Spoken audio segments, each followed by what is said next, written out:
As the rider draws nearer, loosing off wild, inaccurate shots, the Indian moves at the last moment, swerving to one side, catching the reins and pulling them down violently.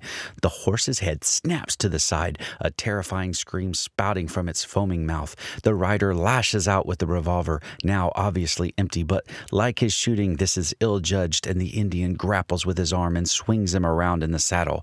Now all three, horse, rider, and Indian, commence in a macabre dance as they move in a tight circle. The horse kicks up great plumes of powdered snow, and the rider tries desperately to release himself.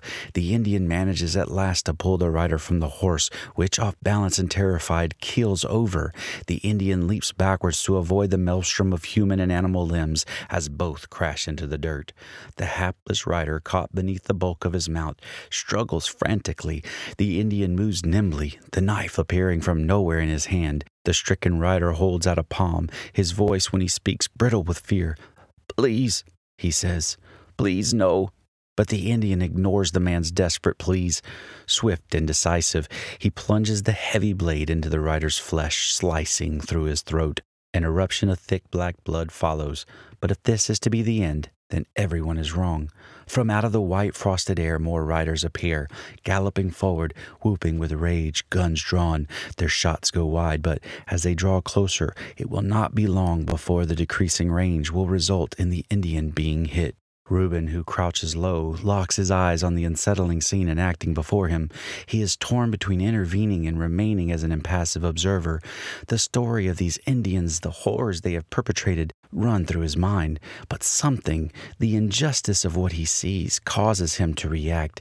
He swings up his rifle, meaning to frighten the horses with a well-placed shot between their hooves and force them to veer away. This could give the Indian a chance to run and stand and make a fair fight of it. Reuben is good with his rifle. Squirrels move fast and he can hit them from 100 paces and sometimes more. And a horse, it is so much bigger. A few evenly spaced shots in the ground between the animal's hooves will spook them, throw the rider perhaps, at the very least cause confusion. He squints down the barrel, pulls in a breath, measures himself, and eases off a shot. He often looks back at that moment in quiet times alone in his bed, in early hours so black, so full of terror.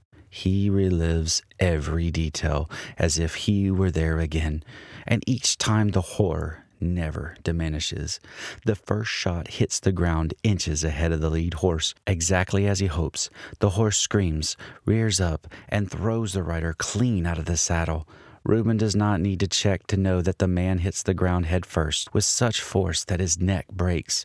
Worse swiftly follows as the man's body slams into hard-impacted earth. The gun still held in his hand goes off. Whether it is the angle or simply sheer fate, Reuben can only guess. Whatever the reason, the misplaced shot hits the rider following in the chest, and he too falls. The man writhes for a few moments before he grows rigid. One frozen arm extends upwards as if grasping for some invisible means of help. There is none. 2 dead men in the space of a couple of dozen seconds. The surviving riders battle to control horses wild with terror. They turn away and spurring their mounts' flanks and whipping them with their reins, they gallop off in a billowing cloud of snow and a good deal of fear. Standing watching, Reuben tries but finds he cannot move. Rooted to the spot in abject horror, he sees the 2 riderless horses bucking and kicking as they disappear into the distance, leaving the dead men on the ground. The rifle slips from Reuben's fingers. He does not react. His mouth hangs open, his eyes unblinking, trying to come to terms with what he has done. For it is all down to him.